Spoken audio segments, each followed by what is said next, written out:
路卡交换原理 Locard Exchange Principle 发生在国道的交通事故。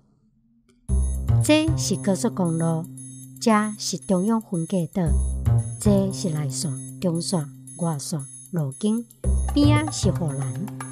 一般来讲，卡车马术就要驶外线，若驶到拄久，还是讲车有问题，就要入去路径。有一天暗暝1点，一台大卡车驶伫高速公路，突然间，司机看到头前有一台白色轿车歪伫外线甲路径，嗨呀，嘣一声就弄到白色轿车的尾流。车内底有2个查甫人，原来是一个运将载头家去南部出张，运将人也有反应，头家已经昏迷不醒，急救无效，就安尼往生去。唉，头家这条命是要找啥人讨咧？讲到这，大家一定真犹豫，为什么白色轿车会翻伫外线甲路径咧？这应该问什么人呢？当然是轿车运将。但是真奇怪，运将人好势好势，不过伊的讲法天天讨讨，一码呢也济，一码呢也稀。伊唯一会当确定的是，伊的车拢总予人弄掉3摆。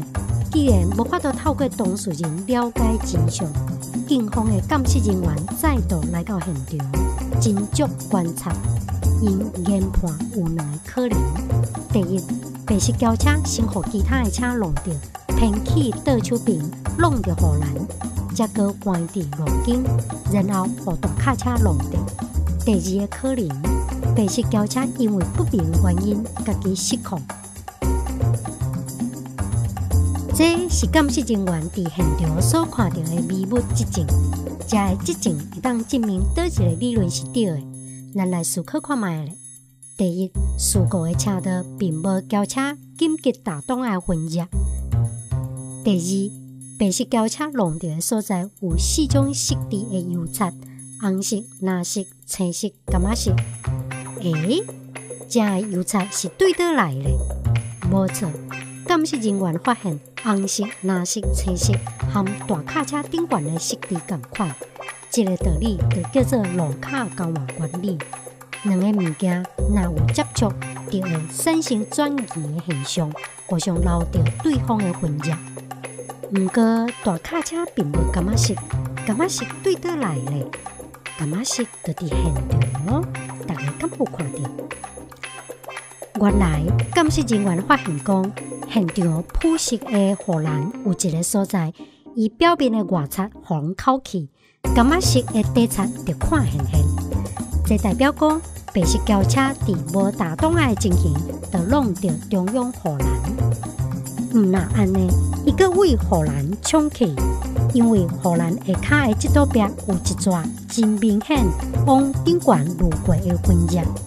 另外，伊的冷孔已经破去啊。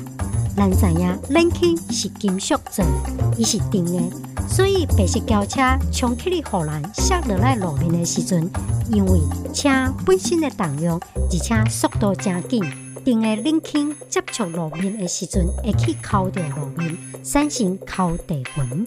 护栏这撮摩擦的分野，甲破去的冷孔，会当解释讲为什么 B 这个路段，伊的路面有扣地的分野。而且，咱来注意到 A 这个路段，警方伫轿车也未弄到护栏进前的这个路段，并无看到扣地痕。根据这5个微物迹证，倒一个理论是正确的？不是第一个。若是讲白色轿车弄到护栏进前，是予另外一台车弄到。根据路卡交换原理，白色轿车顶悬应该有迄台车的分野。不过，监视人员并无发现其他车辆的分野，也就是讲，白色轿车唔知影什么原因，家己失去控制，弄到中央护栏，冲击到101公分的高度，摔落来，冷孔扣到路面，然后翻伫外线，后来互大卡车弄掉。为什么轿车会失去控制呢？有3个可能：第一，运将食酒；第二，疲劳驾驶；第三，轿车崩裂。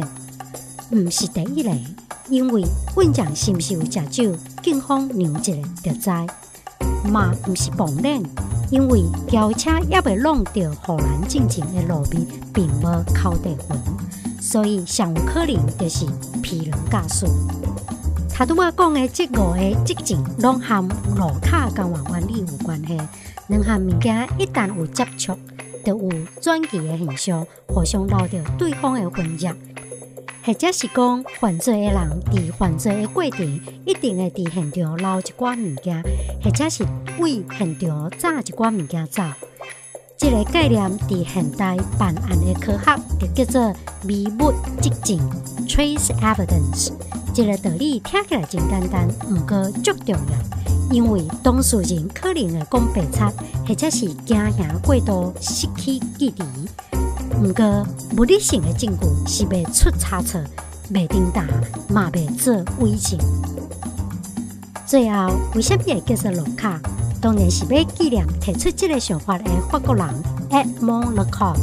伊的专长是医学甲法律，后来成做法国的法医学家 （forensic scientist）。因为伊对犯罪现场的观察真认真，法国里昂的警察局伫1910年就予伊成立第一间的犯罪实验室 （The First Crime Investigation Laboratory），等于是现代警察局的监视组，专门咧处理微物迹象。Edmond Locard 嘛发明真侪到现在还阁有咧使用的监视方法，伊对监视科学的发展贡献真侪，会使讲是现代法医之父，法国的福尔摩斯 （Sherlock Holmes of France）。